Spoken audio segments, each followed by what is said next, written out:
Welcome sa atong programa ang Simple Apologetics. Din niining mong episode atong hisgutan ang usa ka born again pastora nga misulod sa simbahan nga Katoliko ug ato siyang tan-awon. Ganahan kong makabalo mo nga walay laing makaluwas ninyo, walay laing makatabang nato, ug walay laing pangayan diring dapit kun dili sa Jesucristo lamang, dili ang mga Diyos, dili ang mga ribulto. Only the blood of Jesus can cleanse you, can forgive you. Only the blood of Jesus can satisfy you. Di pa kamatyan ta ni Jesus 2,000 years ago. Sa Jesus lamang ang makaluwas ninyo. Walay laing, the Bible says, know the truth and the truth will set you free. John 14:6, Jesus said, I am the way, the truth, and the life. No one comes to the Father but through Jesus Christ. I just want to tell you, serve Him. Serve Him ang ngayon himong kanlukan ng Ginoo. Simba siya samtang aduna pay panahon. Kung dili nimo alagaran ang Ginoo, gialagaran nimo si Satanas. Kung dili ka magpagamit sa Ginoo, kung dili nimo ihatag ang imong kinabuhi diha sa Ginoo, magmahay ko sa kulihan. Walay laing makaluwas nimo kani? Di ni makaluwas nimo. So adunay at least tulo ka butang nga ato pagatagdon sa gipahayag sa maong pastora nga misulod sa simbahan nga Katoliko samtang nagampo ang mga matuohon o dayon iyang gihukman ang mga Katoliko nga nagsimba og mga Diyos-Diyos. Mao kana ang iyang konklusyon base sa iyang nakita. So ang iyang paghukom iyang gibase sa kung unsa ang iyang nakita. So ato kanang hisgutan. Ang ikaduha, ang iyang sayop nga pagsabot sa Dios-Dios. Iyang naalaan ang ato malarawan nga mga Dios-Dios matud niya. Ang ikatulo nga atong hisgutan, iyang gipamahid-pahid nga ang kaluwasan nagdepende sa larawan. Murag iyang ipalutaw nga ang mga larawan maong atong manluluwas. So mao kana ang atong paghisgutan nining atong episode. So kining moong pastora misulod sa simbahang Katoliko. Samtang ang mga Katoliko naghimo sa ilang debosyon diha sa pagampo sa simbahan. O iya kining gihukman nga nag-alagad o nag-worship kita sa mga larawan base sa iyang nakita. So ang iyang konklusyon, iyang gibest sa iya mismong nakita. Ang pangutana, mao ba na ang insakto nga konklusyon sa usa ka sakto nga tawo? Ang tubag dili. Kay kung ang maong pastora nagbasa og Biblia, iya untag mahibaw-an ang gipamulong sa atong Ginoo dinhi sa San Juan Kapitulo 7, versikulo 24, mo kini ang giingon sa atong Ginoong Hesukristo. Ug mao kini ang atong babasa. Ayaw na kamo paghukom pinasikad sa inyong makita, kundili pinasikad sa hustong sukdanan. So ang sakto nga paghukom kay kining moong pastora very judgmental sa gihimo sa mga Katoliko, matud ni Kristo, ayaw na kamo paghukom pinasikad sa inyong nakita. So ang gihimo sa mga pastora, iyang gi-judge ang Katoliko base sa iyang nakita. Matud ni Kristo, paghukom kamo pinasubay sa hustong sukdanan. Ang pangutana, unsa man ang Dios nun nga paghukom? Dinhi sa unang Samuel Kapitulo 16, versikulo 7, mao kini ang atong mabasa. Ang akong paghukom dili sama sa paghukom sa tao, kay ang tan-awon sa tao maong panagway, apan ang tan-awon sa Ginoo mao ang kasing-kasing. So ang tawhanong paghukom nakabis lang sa kung unsa makita sa tao, apan ang saktong paghukom o Dios nun nagsumikad sa kung unsa ang anaa sa kasing-kasing sa tao. So ang maong pastora, iyang gibase ang iyang paghukom sa iyang nakita. Dapat ang insakto, iyang pangutanon ang Katoliko kung sila ba nag-worship sa maong larawan as God. Mao na siya ang insakto. Dili kay muhukom siya, musulod sa simbahang Katoliko, o niya mudjad sa Katoliko nga nag-worship sa mga ribulto base pod sa iyang nakita. Kaya kung mangutana siya kanato, kung nag-worship pa kita o mga images, ang atong tubag, wala. Kay dili ka na ang panudo sa simbahang Katoliko nga i-worship ang mga image as God. Sumala sa atong mabasa sa Catechism of the Catholic Church number 21 at 32 nga mao kini ang giingon sa atong official nga catechism. The honor paid to sacred images is a respectful veneration, not the adoration due to God alone. So klaro nga kung ang maong pastora nangutana lang unta sa mga Katoliko kung unsa ang niya sa among kasing-kasing, amo bang gi-worship ang image o wala, masayod unta siya sa saktong tubag. Apan sanglit ang maong pastora, judgmental man, musod sa simbahang Katoliko, unya mahukmanon, sumala lamang sa iyang nakita. So si pastora wala siya maghukom, sumala sa Diyos nung pagtulunan nga gitudlo sa atong Ginoong Hesukristo. It does not follow nga kung ang Katoliko muluhod nga ang but ipasabot ana nga gisimba ang usa ka object as God. Kay kung si pastora nagbasa pa ni og Biblia, labi na kining ang pulong sa Dios biblika nga gihubad sa mga Protestante, mao kini ang atong mabasa sa balaang kasulatan dinhi sa 2 Hari 1:13. So unsa man ang pagluhod, sabton ba kana nga pagsimba ang tubag? 2 Hari 1:13. Nagpadala ang hari og ikatulong opisyal uban sa iyang 50 ka mga tao. Mitungas ang opisyal og sa pag-abot niya didto, miluhod siya at tubangan ni Elias agig pagtahod.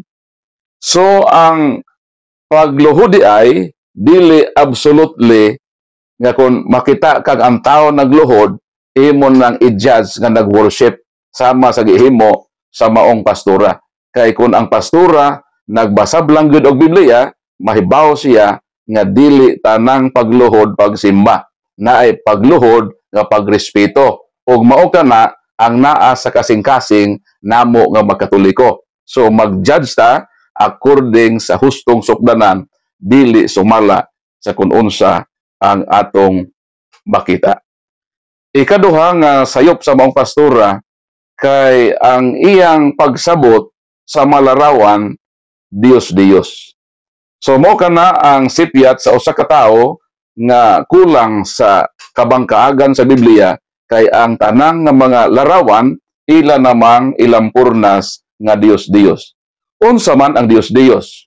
So atong basahon dinhi sa the Holy Bible, today's English version, dinhi sa 1 Corinthians chapter 8 verse 4. Ug mao kini ang definition sa Dios-Dios alang sa kasayuran sa maong pastora ug sa mga tao nga naninguha nga mukat-on sa kamatuoran.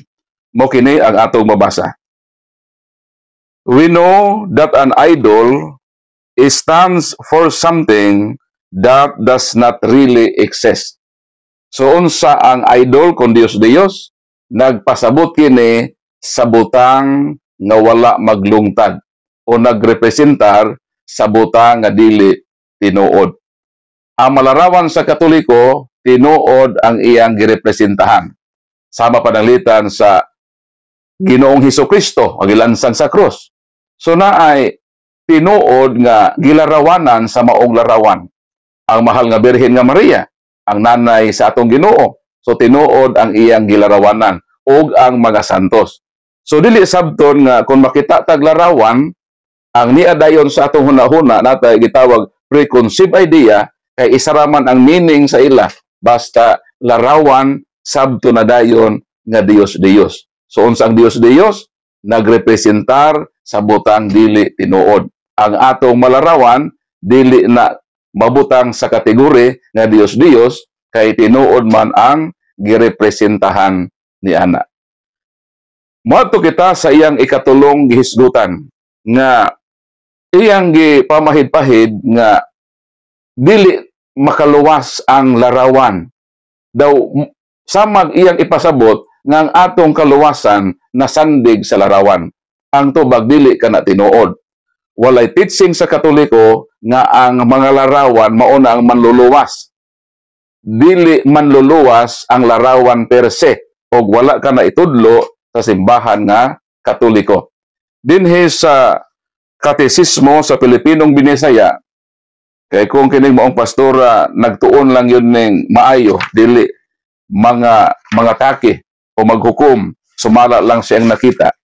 Mahibaloon ta siya unsa ang pagtulunan sa simbahan nga Katoliko mahitungod sa larawan.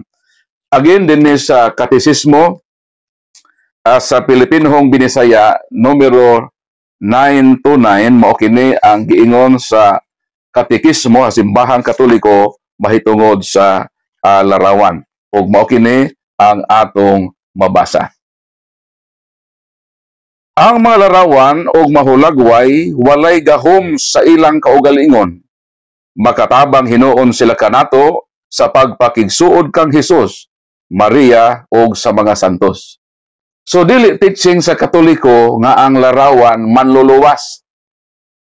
Kay ang mga larawan matod sa atong gibasa walay gahom sa ilang kaugalingon. So ang larawan per se wala na siya'y power.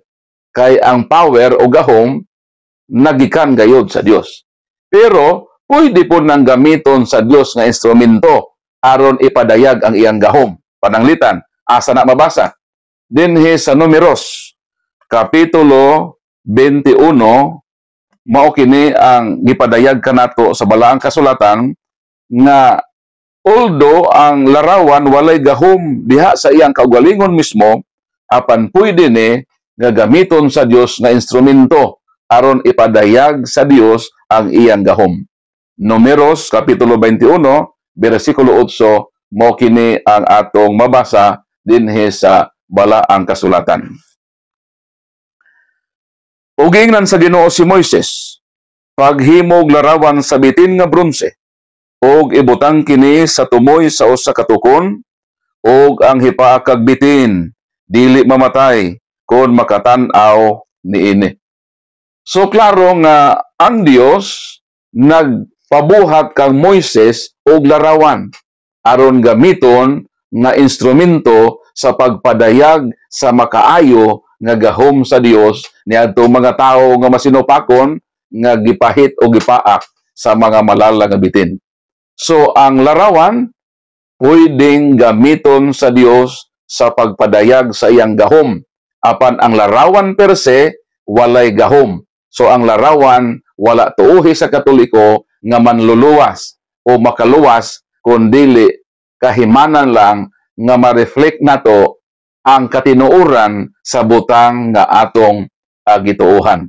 So mao kana ang pagtulunan sa simbahang Katoliko nga diha niya ng maong aspito na sayop ang maong pastora nga nang himantay misulod sa simbahang Katoliko during sa pagampo o kanang maong kinaiya o buhat supa kana bisan pa sa atong balaod. Si pastora nakabayulit sa balaod sa Pilipinas o pwede siya nga kasuhan o mapriso sa iyang gibuhat nga pagsulod sa simbahang Katoliko during sa pagampo sa Katoliko nga siya nang himantay sumala kini sa Article 133 sa Revised Penal Code of 1930 nga offending religious feelings. So naa ni sa atong balaod sa Artikulo 133 sa Revised Penal Code o 1930. Dunay duha ka butang lamang nga i-provide or two essentials nga i-provide para makasuhan ang usa ka tawo sa gitawag offending religious feelings. Unsa man ang two essential elements that must be presented this article. Number 1, that the facts complained of were performed in a place devoted to religious worship or during the celebration of any religious ceremony. The second one, that the said act or acts must be notoriously offensive to the feelings of the faithful. So kining duha ka elemento sa Revised Penal Code of 1930, Article 130 sa atong Penal Code, offending religious feelings, si pastora naka-committed ni ining gitawag two elements. Nganuman, iya ning gihimo during nga nag-ampo ang mga deboto nga Katoliko sa Senyor Santo Niño. O ang iyang mga pagpadayag maka-offend sa mga Katoliko. Iyang giingon nga dili makaluwas ang malarawan nga wa man tuuhin na sa Katoliko nga ang larawan manluluwas. So iyang giingon nga si Kristo lang ang manluluwas. Sakto man na. Mao man ay pagtuo sa Katoliko. So si pastora atong tambagan nga di na niya usbon kining iyang sayop magibuhat, dili nato siya kaaway, wa man ta mangaway nila, sila may misod sa atong simbahan aron mangoreksyon sa ilang sayop nga huna-huna. So ato silang iampo. Dili nato kaaway ang pastora kay di man ta parehag kinaiya nila. Lahi man ning atong huna-huna kaysa ilang huna-huna. So ato silang kaluy-an nga bisan pa naa sila violation batok sa balaod sa tao, balaod sa doktrina sa atong simbahan Katoliko, ato siyang pahimangnuan nga di na siya mobuhat ni ana kay kung mapadayon siya ni ana kung dunay mga Katoliko nga offended, so wala na tay katungod nga mupugong sa Katoliko kay katungod man pud na sa mga matuohon sumala pod sa kung unsa ang nakantar sa balaod sa Pilipinas. Again, ang atong first remedy maong pagtubag sa sayop nilang huna-huna, mao kini ang purpose sa simple apologetics o sa kasimple nga pagdepensa, pagpanalipod sa atong pagtuo batok sa malaing tinuohan kansang huna-huna ug buhat maulang ang pagpangatake sa simbahang Katoliko instead nga sila unta magampo o magtuon sa sakto nga paagi nga dili maghukom sumala sa makita, maghukom sumala sa nasabtan na kamatuoran, maghukom sumala sa kung unsa ang tiunay nga pagbati sa kasing-kasing sa mga Katoliko. So daghang salamat sa inyong pag-subscribe, pagtanaw o pagsuporta sa atong programa ang Simple Apologetics. Ug ang Dios manalangin kanatong tanan. God bless kaninyong tanan.